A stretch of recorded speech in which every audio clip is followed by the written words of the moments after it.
I decided to make a video about what I think are the four big problems with apologetics today.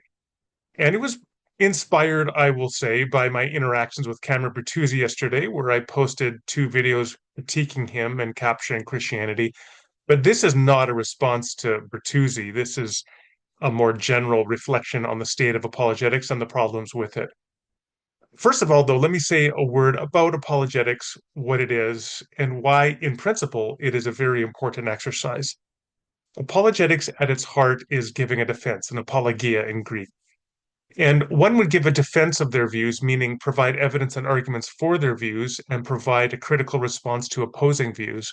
One would have two reasons to do that. The first reason is if you think the belief you hold is, of course, true, but also important, it's worthwhile to believe it. And second, if you value other human beings, such that you want them to come to hold true and important beliefs. If those two things are in place, you've got a sufficient ground for apologetics. You should want other people to hold beliefs that are true and important that you currently hold. And that's all you need. And that's true whether the issue is debating whether it will rain for the picnic tomorrow according to the current forecast, or how the sports team should run their defense in the next sporting match, or whether Jesus rose from the dead or God exists. Any one of these issues could be a matter sufficient for arguing with other people to persuade them of your point of view, and also maintaining an open mind to perhaps be persuaded of their point of view. And that's all you need for apologetics. So I think in principle, we should not object to or be opposed to the idea of apologetics.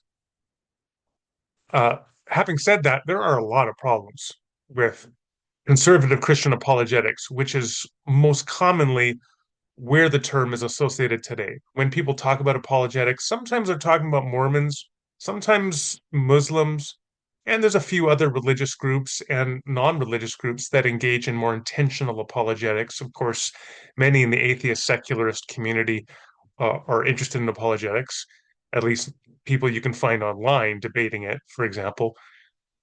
But I want to talk about not just evangelical, but conservative Christian apologetics generally.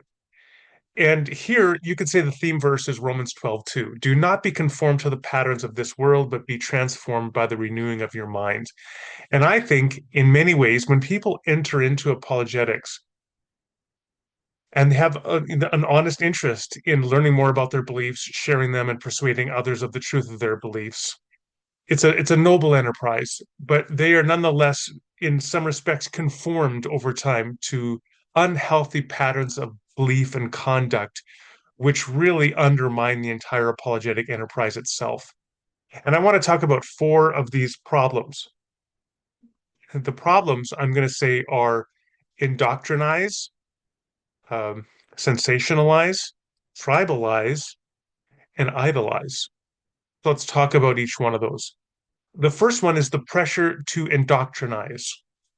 This is a transitive verb, by the way. I didn't make this word up, but it is a synonym to indoctrinate. And I could say indoctrinate, except I wanted to have every word end in eyes. So all the verbs are the same. So we're going to talk about first pressure to indoctrinize.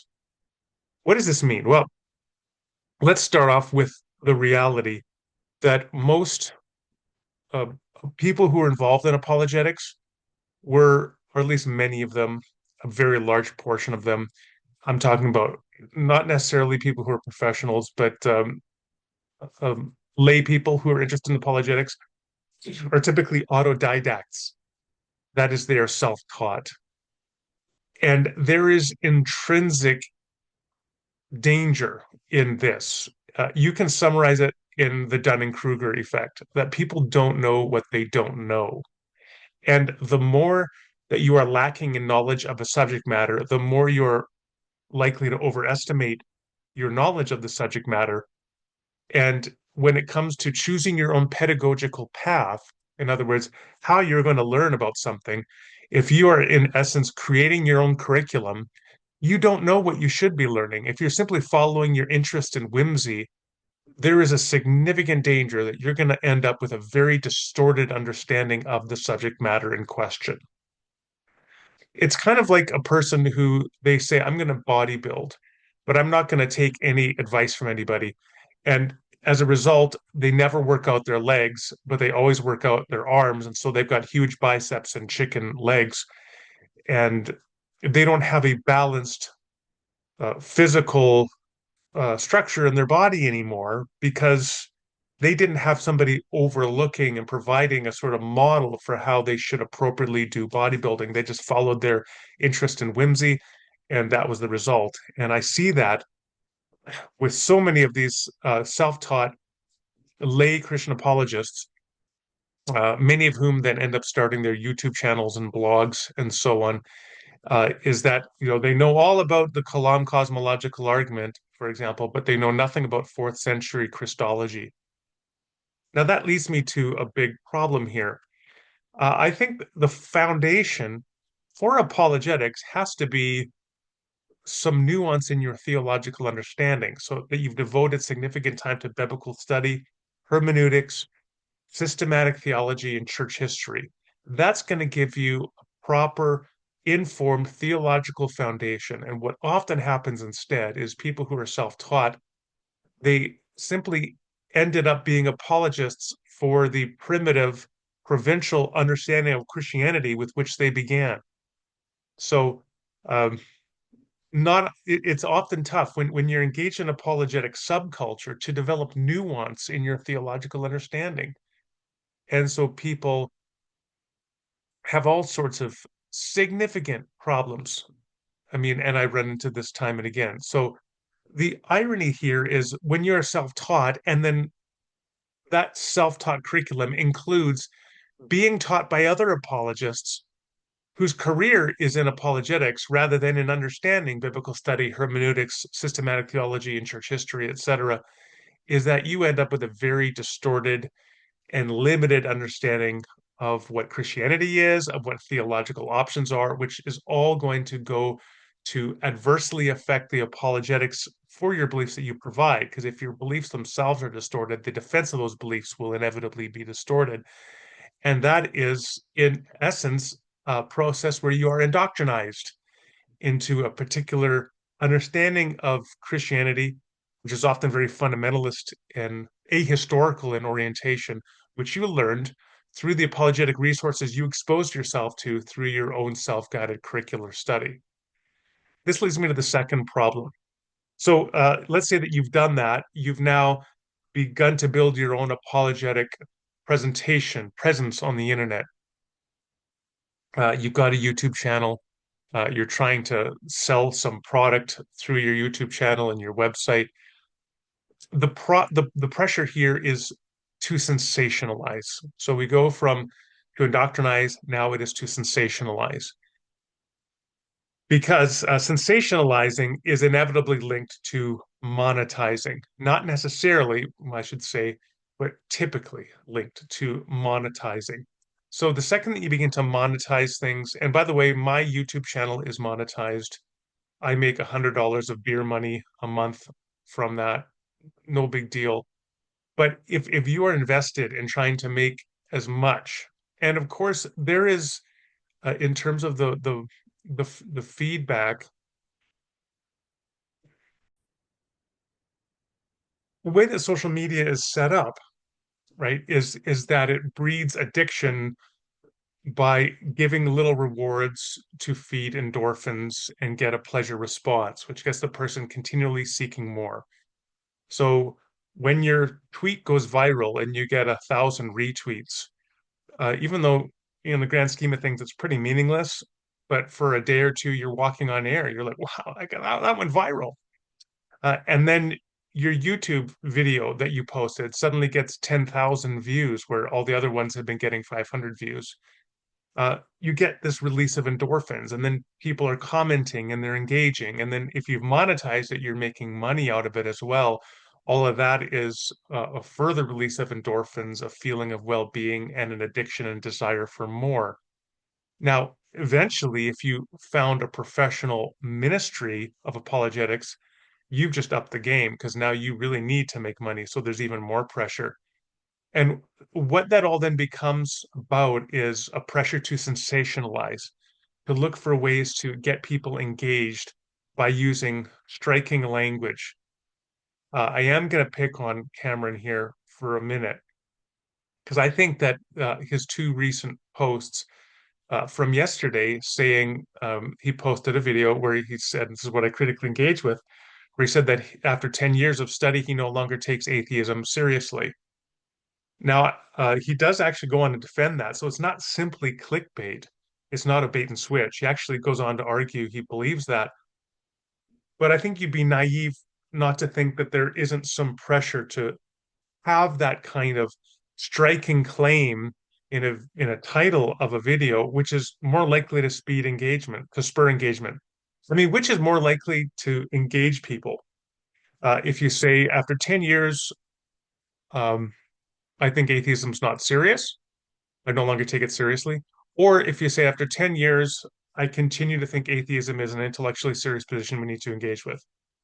I mean, the first one is more likely to get people engaged, and for two reasons at least. One person is going to get excited and interested about that, and their curiosity is piqued.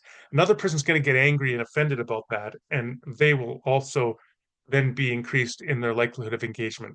Because again, social media does better when it makes people angry.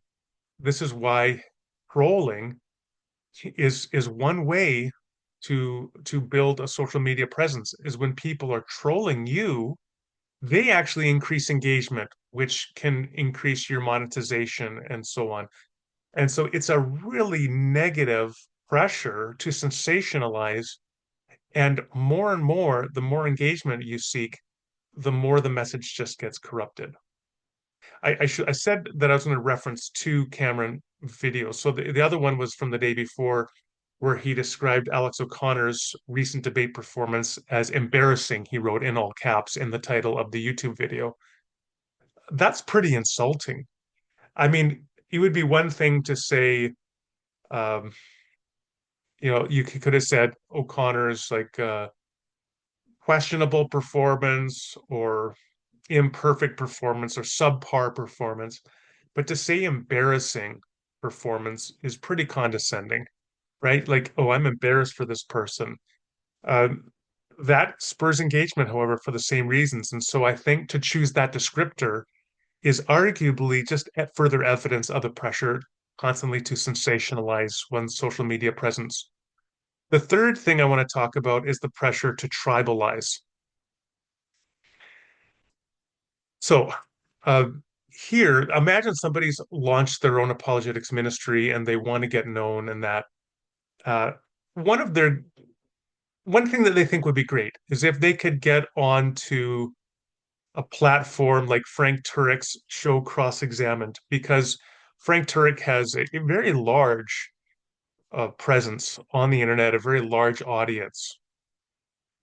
Um, what that's going to mean practically is that that person doesn't want to burn a bridge with Frank Turek because they'd like to get on his show eventually and be interviewed by him.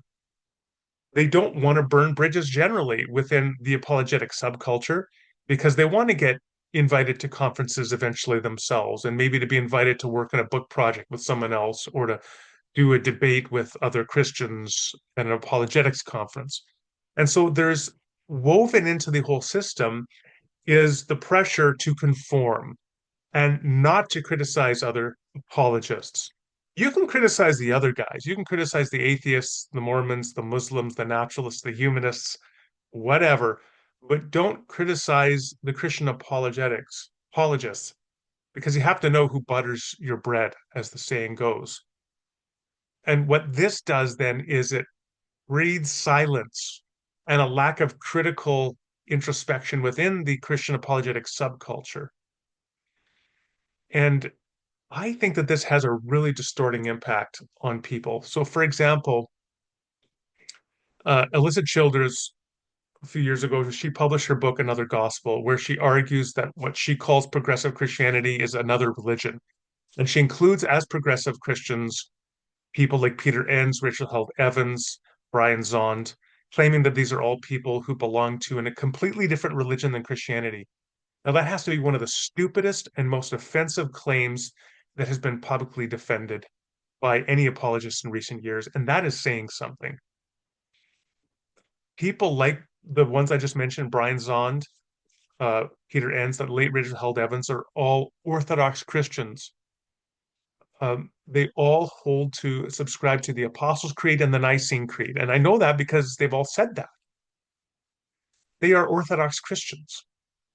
When Alyssa Childers says they are not only aberrant in some doctrinal view or even heretical, but they actually are adherents to a completely different religion. Um, it's not like she's not just saying, for example, oh, this person is Pelagian. She's saying, no, they're like equivalent to a Muslim. They're a completely different religion. That is such a nutso thing to say with no supporting evidence for that. And her book is riddled with errors. I wrote an entire book critiquing it called Progressive Christians Love Jesus Too. But here's the thing is people that I think you'd think are good people, like Lee Strobel, wrote the introduction to her book. And Sean McDowell, who presents himself as a very affable apologist, has been one of the biggest promoters of Alyssa Childers' book. And both of those people, like Childers herself, have refused to respond to criticism.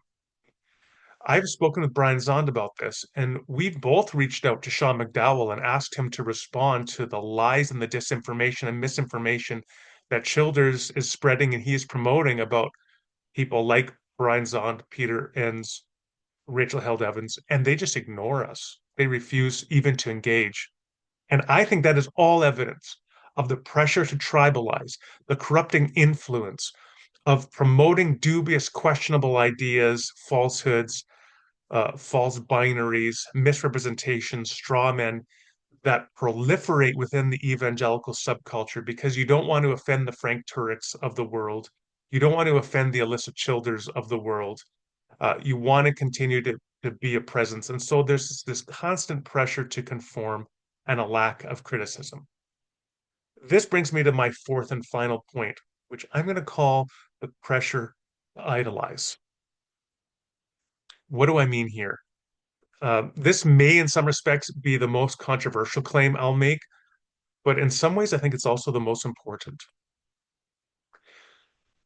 What is apologetics? I mean, I already gave a definition of apologetics, but I now want to return to that and tweak it. Yes, apologetics is about defending beliefs you hold and providing critiques to the opposing beliefs of other people. But I would argue that at its most fundamental level, apologetics is about the pursuit of truth, should be about the pursuit of truth. In my book, The Swedish Atheist, The Scuba Diver, and Other Apologetic Rabbit Trails, which came out in 2012, I defined apologetics, and I may be slightly paraphrasing here. I defined it as the mutual pursuit of truth in conversation. Apologetics is the mutual pursuit of truth in conversation. What is the point of saying that?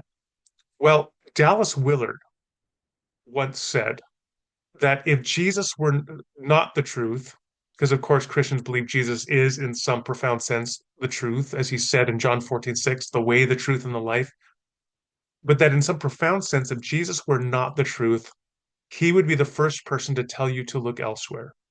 That's what Dallas Willard said.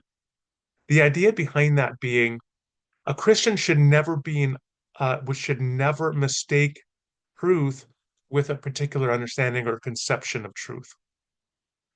And there is always a danger that you may conflate those things so that you become more committed to what you currently hold or believe as true.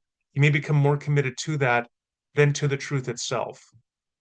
That happens when, for example, you respond to critiques, counter evidence, uh, alternative views in a way that is disingenuous, that is unfair, that ultimately ends up masking the truth. And this is a constant pressure for people. It is so easy to end up defending a particular view, and that view becomes the end in itself. You always have to ask this question, for example, as a Christian apologist. If Jesus didn't rise from the dead, would I want to know? If God doesn't exist, would I want to know? Now, everybody's going to say yes. right? But the proof in the pudding um, is whether they actually live in accord with that. And the way that you find evidence that people are living in accord with that professed principle to always pursue the truth over one's understanding of the truth is how they treat opposing views. Do they treat opposing views in a way that is intellectually integral and fair? Do they steel man opposing views or do they straw man them? Do they caricature them? If they do the latter, they are in deep danger of having idolized their understanding of truth and placed it in the place of truth. And this, to my mind, is one of the biggest problems in apologetics. Yes, I am a Christian apologist because I believe Christianity is true and I want to persuade others of its truth as I understand it. But ultimately, have to be committed in the foundation to being a truth apologist, to wanting to understand what the nature of reality is, to want to understand what truth is, and to remain committed to pursuing that in rigorous dialogue with other people. And if you maintain that as your lodestar, that, to my mind, will protect you from the idolatry of collapsing your particular current understanding of whatever the truth may be with the truth itself. That is a way of maintaining epistemic virtue and the integrity and credibility of the apologist, whatever it is you may be an apologist for. So, to conclude, I think those are the four fundamental problems with Christian apologetics today: the pressure to indoctrinize, sensationalize, tribalize, and idolize. These are things that we continue to need to work against as we seek not to be conformed to those pressures, but transformed by the renewing of our minds.